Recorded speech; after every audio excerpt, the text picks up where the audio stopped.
¿Qué tal? ¿Cómo están? Qué gusto tenerlos una vez más en su programa Sociedad de Gobierno y en noticiasaldía.com.mx. En esta ocasión nos encontramos con el licenciado Patricio Martínez, contador público, Patricio Martínez García, ex presidente municipal, ex diputado, ex gobernador y ya casi senador. ¿Qué tal, Patricio? ¿Cómo estás? Muy bien, muchas gracias. Me da mucho gusto saludarlos y tener la oportunidad justamente en el último día de campaña de platicar con ustedes, de llegar hasta todos los hogares que están sintonizando esta pantalla, estas cámaras. Muchas gracias por la hospitalidad que nos brindan y poder llevar un mensaje final de esperanza, de aliento, de propuestas de cambio que no tengo duda habrán de mejorar a este país desde el nuevo gobierno, con un servidor, gracias a su apoyo, y espero contar con él en el Senado. Patricio, los últimos 6 años fueron los últimos años, valga la redundancia, de tranquilidad en el Estado. ¿Qué puede hacer Patricio Martínez para que todos los ciudadanos volvamos a tener esa tranquilidad que tuvimos durante muchos años, hasta que Patricio se fue y nos dejó ya aquí solos? Bueno, afortunadamente yo veo signos alentadores, veo que hay ya ciertamente una baja en el índice de algunos delitos. Todavía hay puntos preocupantes, pero unos verdaderamente casi desaparecidos, que llegaron a una gravísima tensión social y que ya están en un punto mínimo. Todavía quedan rescoldos, pero ni comparación con el ambiente que se llegó a tener en algunas poblaciones del estado de un gravísimo problema de inseguridad. Bueno, miren, me parece que durante el tiempo que estuve como gobernador hubo voces que se alzaron haciendo el reclamo por acciones de gobierno que luego trataba de confundirse a la población de que eran posiciones autoritarias. Y creo que la concepción que se tiene por quienes señalan eso es una concepción muy especial.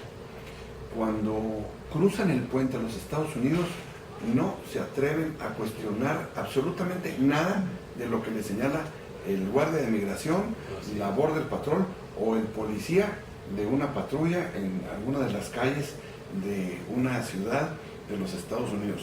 Pero aquí a una acción de gobierno, del gobernador, marcando un rumbo definido, en uso de las facultades que la ley le da y para bien de la sociedad, no por capricho, ni para ejercer una acción que no sea de tipo comunitario favorable.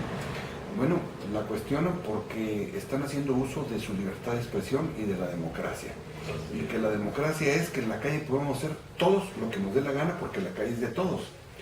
Pero precisamente porque la calle es de todos, la gente no puede hacer lo que le dé la gana en la calle, porque es de todos y no es de él. Gracias por esta entrevista primero que nada, pero yo tengo una pregunta.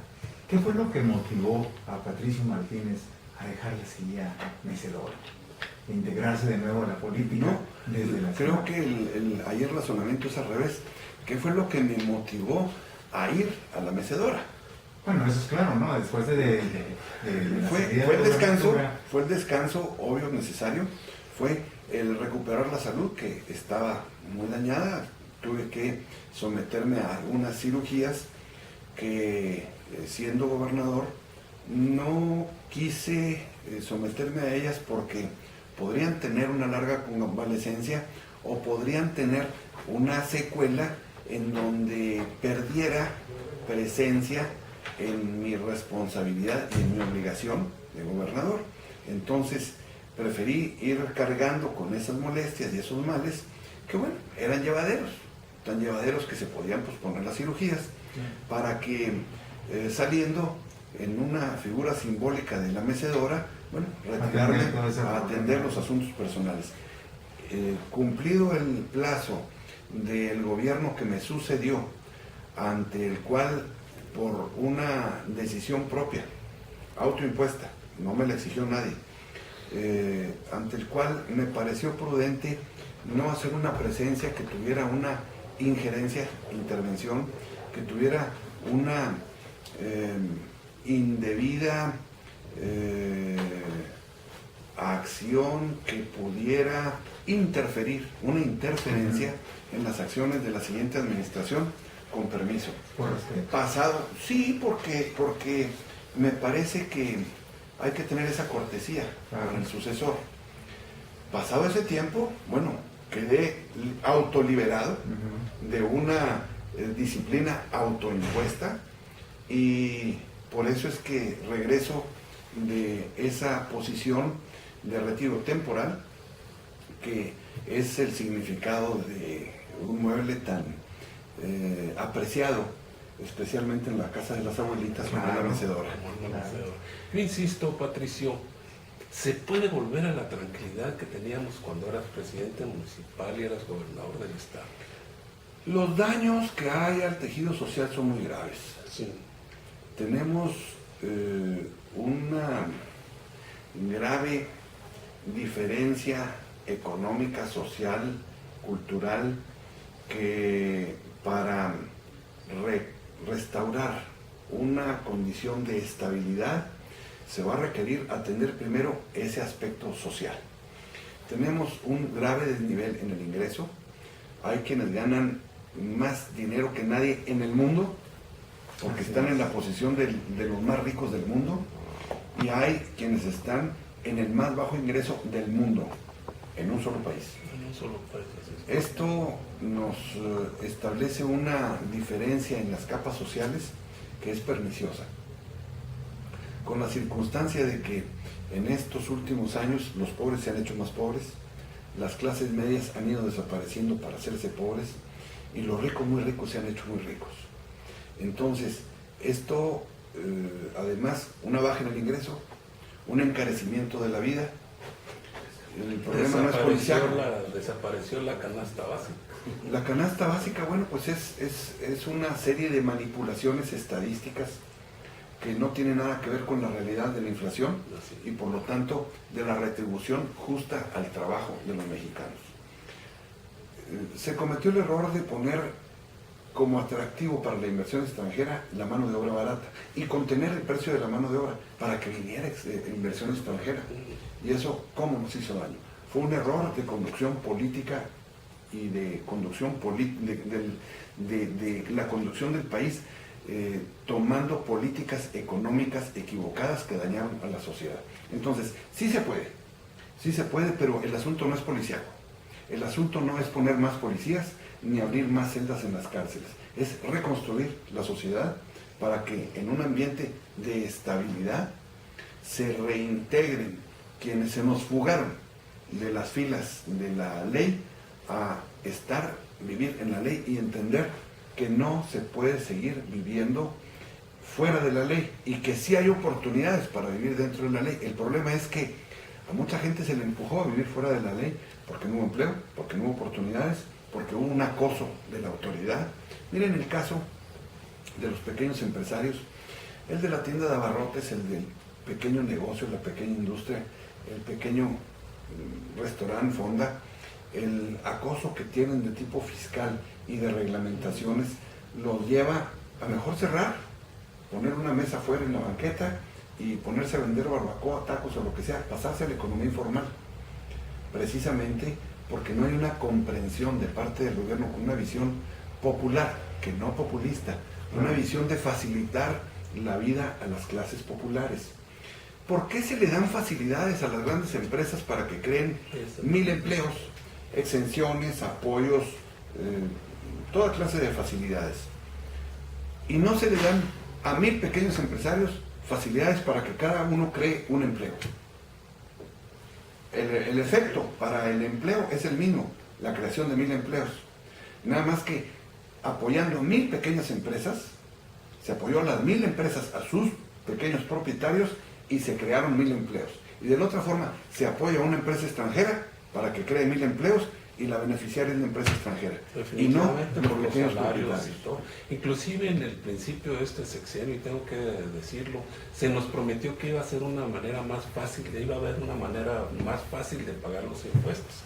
No solamente no sucedió esto, tú como contador lo sabrás, nos aumentaron los impuestos, el ISR, se aumentó el IVA, inventaron otros impuestos como el YETU y el IDE y el impuesto a los depósitos en efectivo. Bueno, lo que hizo fue echarle flit a los pequeños empresarios que tenían cuentas en los bancos y dijeron, bueno, pues ahora todo lo manejamos en efectivo. Si me van a cobrar por llevar dinero al banco para depositarlo, bueno, pues ya no lo deposito, cierro mis cuentas y ahora se maneja todo en efectivo para agregarle más manchas al tigre de la informalidad.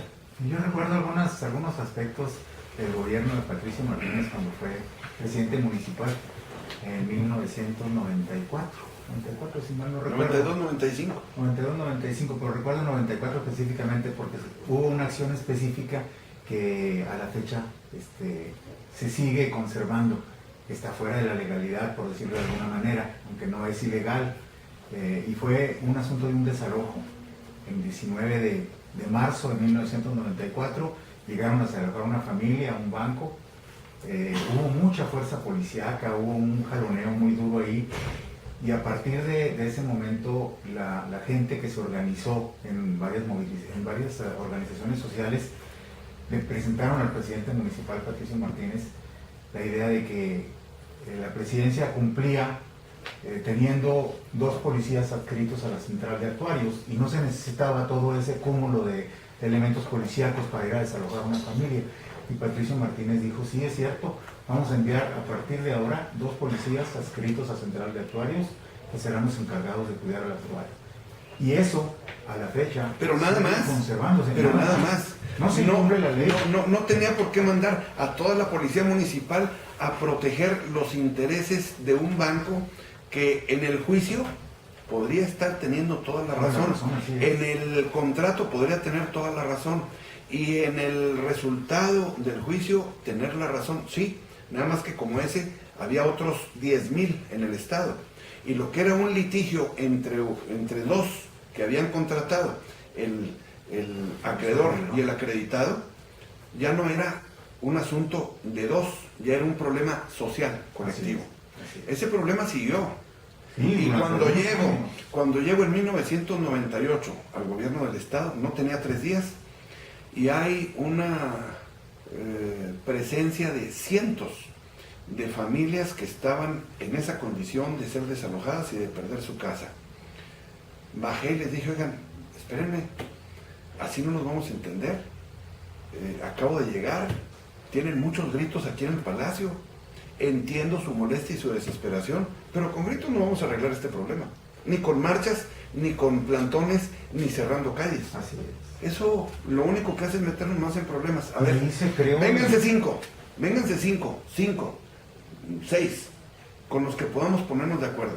Ahí nos estuvimos hasta las 5 de la tarde ese día, o más tarde, yo creo que como hasta las 6, viendo los detalles con los cuales echamos a andar una comisión de amigables componedores, auspiciada por el gobierno del estado, pagada por el gobierno del estado. Fui por banqueros jubilados, fui por banqueros que habían trabajado en eso y que estaban en otra cosa.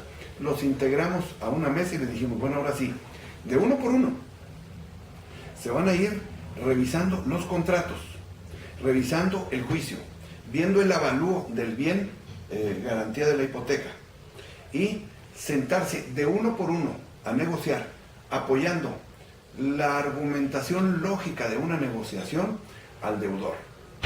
Y ahí se creó el Fideban, ¿no? Y luego surgió el Fideban, efectivamente. Pero básicamente lo que esa comisión hizo fue hacer entender a todos los acreedores que ellos no habían contratado en forma colectiva un crédito, lo habían contratado en forma personal, de uno por uno. Y que de uno por uno tenían que arreglarlo. La verdad es que Chihuahua, de sociedad y gobierno, fue punta de lanza para darle solución a mucha de esa problemática. Así es. Y fue gracias a esa comisión, muy bien llevada. Algunos banqueros ya extintos ya se nos adelantaron, algunos otros andan por ahí, luego me los encuentro y con una sonrisa vemos cómo fue que logramos desmadejar aquel gravísimo problema social. El Estado estaba sumido en una grave crisis patrimonial porque eran decenas de miles de acreditados los que estaban en esa situación. Yo creo que eso nos da un ejemplo de que el gobierno debe intervenir haciendo cumplir la ley. pero no de una manera ciega cuando va contra los intereses de la sociedad. Claro. Así es. ¿Nos permite hacer un Por supuesto. corte comercial? Por supuesto, yo Regresamos sé que inmediatamente. hay reglamentaciones que hay que cumplir.